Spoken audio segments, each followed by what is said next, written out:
Hi అండి, నమస్తే. Welcome back to kitchen bonanza. నేను మీ రమ్యశ్రీ. ఈరోజు వీడియోలో టమాటా నిల్వ పచ్చడిని తయారు చేసుకోబోతున్నామన్నమాట. పక్కా కొలతలతో మనము ఈ పచ్చడిని తయారు చేసుకున్నాం అనుకోండి, కనీసం 6 నెలల పాటు ఈ పచ్చడి అయితే నిల్వ ఉంటుందన్నమాట. అంత టేస్టీగా కూడా ఉంటుంది. అలాగే టమాటాలని ఎండబెట్టాల్సిన అవసరం లేదు. అలాగే మనకి ఈ టమాటా పచ్చడి half an hour to 1 hour టైంలో మనకి క్విక్గా కూడా అయిపోతుందన్నమాట. ఒక్కసారి తప్పకుండా ట్రై చేయండి. ముందుగా నేను ఇక్కడ 1/2 కేజీ టమాటాలని తీసుకున్నాను. బాగా శుభ్రంగా కడిగేసుకొని తడి లేకుండా బాగా తుడిచేసుకున్నాను. తుడిచేసుకొని 1 గంట పాటు అలాగే వదిలేసానండి. ఎలాంటి చెమ్మ ఉండకూడదన్నమాట, పచ్చితనము. ఇప్పుడు వాటిని ముక్కలుగా కట్ చేసేసుకుందాము, టమాటా ముక్కల్ని. ఇప్పుడు సీజన్లో టమాటాలు చాలా తక్కువగా ఉన్నాయి కదండి, ప్రైస్ కూడా. అలాంటప్పుడు మనము ఈ టమాటా నిల్వ పచ్చడిని చేసుకొని పెట్టుకున్నాం అనుకోండి, కనీసం మనకి 6 నెలల పాటు అయితే ఈ పచ్చడి అయితే నిల్వ ఉంటుందన్నమాట. ఇప్పుడు మనము ముందడ కాండాన్ని తీసేసి ఇలా పెద్ద పెద్ద ముక్కలుగా కట్ చేసేసుకుందాము.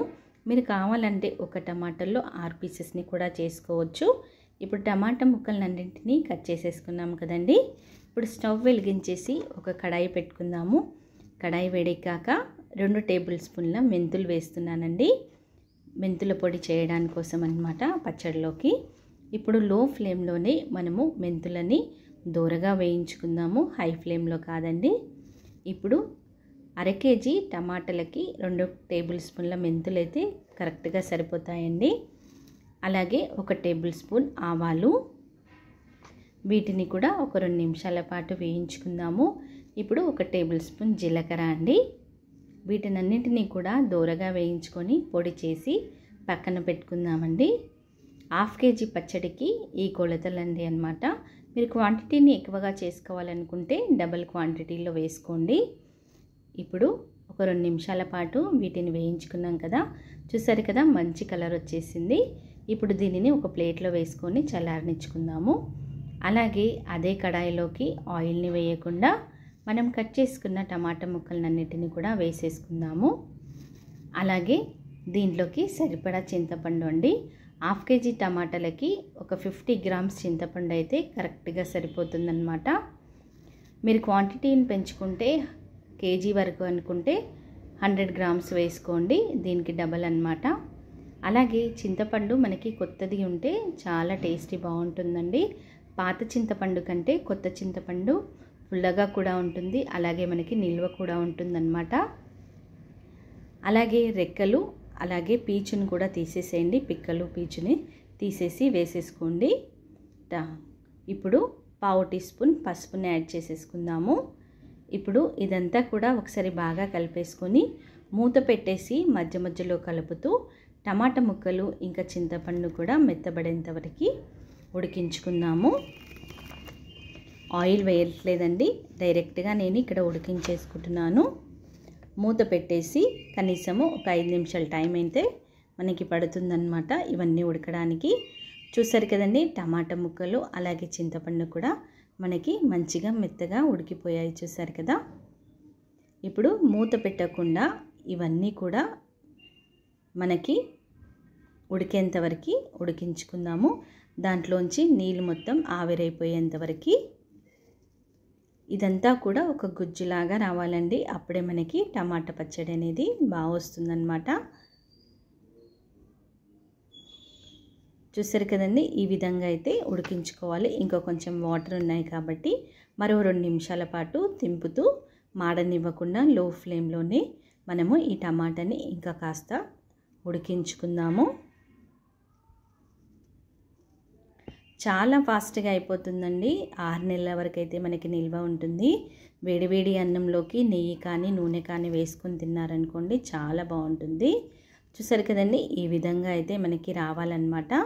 ఇప్పుడు దీనిని పూర్తిగా చల్లారచున్నాక మనము ఒక మిక్సీ జార్లోకి వేసేసుకుందాము. గుజ్జు గుజ్జు అయిపోయింది కదండి, అది పూర్తిగా చల్లారాకనే మనము మిక్సీ జార్లోకి వేసుకోవాలి. ఇప్పుడు మనం ఆల్రెడీ నూరి పెట్టుకున్న మెంతులు జీలకర్ర పొడి అది వేసేసుకుందాము. అలాగే ఎల్లిపాయలండి, ఒక గడ్డ వరకు తీసి వేసుకున్నాను. అలాగే 1/2 కప్పు ఉప్పు అండి, మీరు కల్లుప్పుని కూడా వాడచ్చు. అలాగే పావు కప్పు కారం అండి. పావు కప్పు అంటే 100 గ్రామ్స్ వరకు వస్తుందండి. కొలతలతో అయితే 100 గ్రామ్స్ అది, 100 గ్రామ్స్ ఉప్పు కారం అండి. ఇప్పుడు దీనిని ఇలా మెత్తగా గ్రైండ్ చేసేసుకున్నాను, చూసారు కదండి. మనం వేసిన ఎల్లిపాయలు అలాగే ఉప్పు కారం చింతపండు కూడా అవన్నీ కూడా బాగా కలిసిపోయాయి.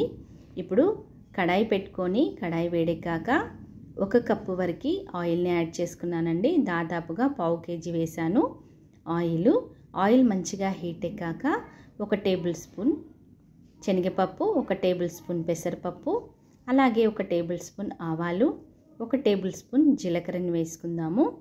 ఈ పోపు మంచిగా వేగాలండి, అప్పుడే టేస్ట్ మనకి బాగుంటుంది. చూసారు కదండి, పోపు మంచిగా వేగిపోతుంది. ఇప్పుడు దీనిలోకి ఎండుమిర్చిలను యాడ్ చేసుకుందాము.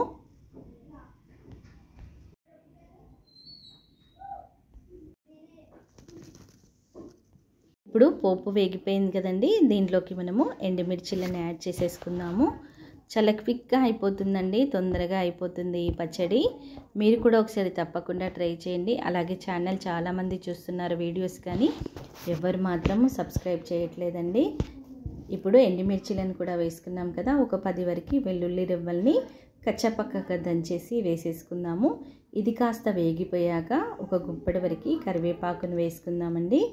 ఇది కూడా మంచిగా క్రిస్పీగా కావాలన్నమాట, అప్పుడే పచ్చడి టేస్టీగా ఉంటుంది.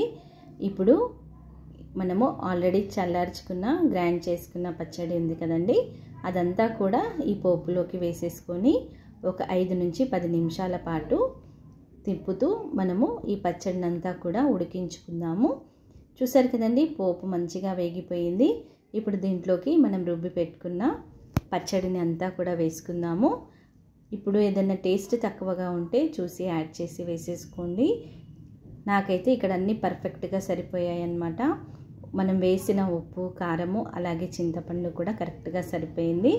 ఆయిల్ కూడా మనం ఎక్కువగానే వేసాం కదా, టేస్ట్ మాత్రం చాలా బాగుంటుందండి. ఇప్పుడు కలుపుతూ మనము మాడనివ్వకుండా లో ఫ్లేమ్లోనే ఒక 10 నిమిషాల పాటు ఈ పచ్చడిని అంతా కూడా బాగా ఉడికించుకుందాము. ఇలా ఉడికించడం వల్ల పచ్చడి అనేది మనకి 6 నెలల పాటు నిల్వ ఉంటుందన్నమాట.